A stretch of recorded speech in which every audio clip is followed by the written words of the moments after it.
Hey,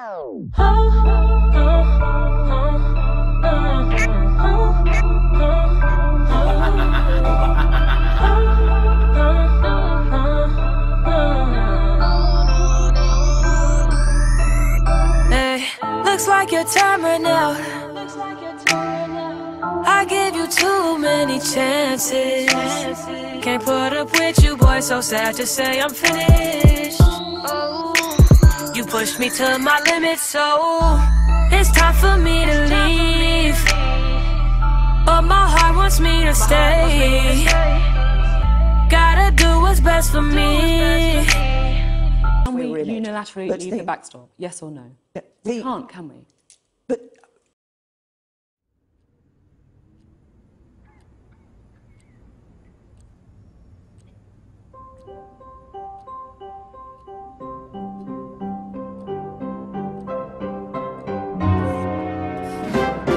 Thank you very much for being with us. It's been a difficult week, shall we say. You've lost seven members of your team, including your Brexit secretary. We've seen Conservative MPs parading letters of no confidence in you in front of those TV cameras. Have you ever thought at any stage about just giving up? What's the point of this? no, I haven't. And of course it's been a tough week. Actually, these negotiations have been tough right from the start, but they were always going to get even more difficult right towards the end when we're coming to that conclusion.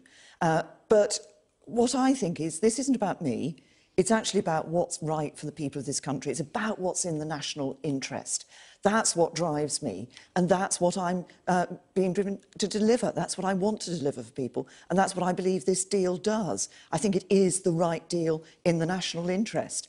And these next 7 days are going to be critical. They are about the future of this country.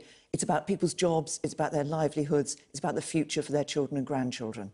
You said there that it's been a difficult week. I mean, that's quite an understatement, really. At one point, it looked like the whole house of cards could come falling down, but you did manage to hang on to some of those crucial Brexiteer cabinet members, people like Michael Gove, like Andrea Leadsom, but they seem to be saying that they'll only stay if there is more movement on the deal. We can have a look at something that Andrea Leadsom said yesterday.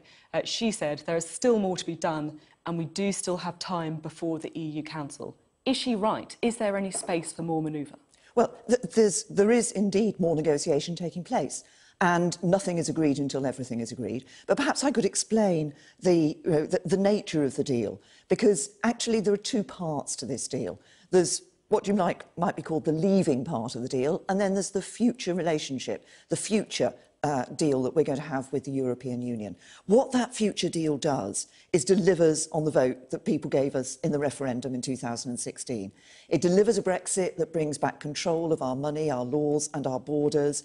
It means we bring an end to free movement once and for all. For example, no jurisdiction of the European Court of Justice. That's the future. That delivers on Brexit for people. There's been some controversy and concern about the leaving part of the deal and about this thing called the backstop or the insurance policy for Northern Ireland, but that will only be temporary. What is going to determine our future relationship, bring that end to free movement, end to the jurisdiction of the Court of Justice, is that future part of the deal. These two go together, and we won't agree on, we won't agree to withdraw the leaving part until we've got the future part. Well, let's be clear then, because you said there that there's some more space for negotiation. Is it the leaving part that's done and dusted? Is the negotiation going to come when it comes to what is written in that future declaration? Well, as I say, we won't agree the leaving part, if you like, that was the withdrawal agreement, until we've got what we want in the future relationship, because these two go together. So there is now, space to change it then? No, the focus this week will be on the future relationship. And when we were in the House of Commons, a number of members of Parliament were saying, we want some more detail on that future relationship. That's what we're working on this week. But it's the future relationship that delivers on the Brexit vote. It's the future relationship that actually says this is the right deal for the future of our country, because it's a deal that's in the national interest, in the interests of people up and down this country, worried about their jobs and worried about their children's future. I mean, it's been 2 years to get to this point, so you're really saying that you're going to change the future relationship deal in the next 7 days? That's a pretty tight timetable. No, over the 2 years, there's been a lot of negotiation. A lot of the negotiation has focused on the withdrawal part, the leaving part.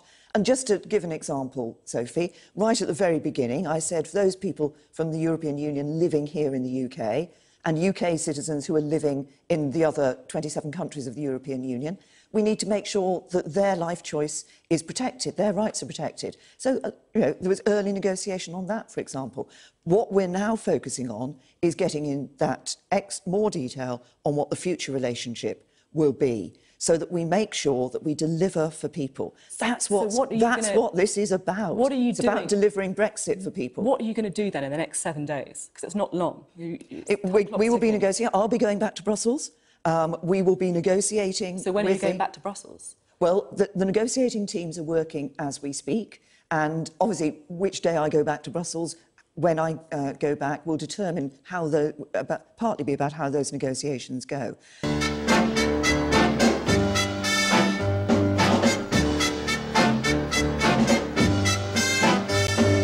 Forget the night you told me that you loved me.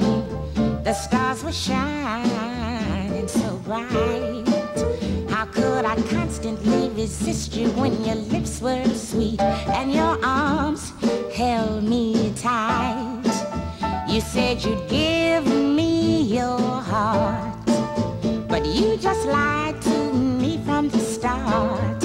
Won't you please, please stop pretending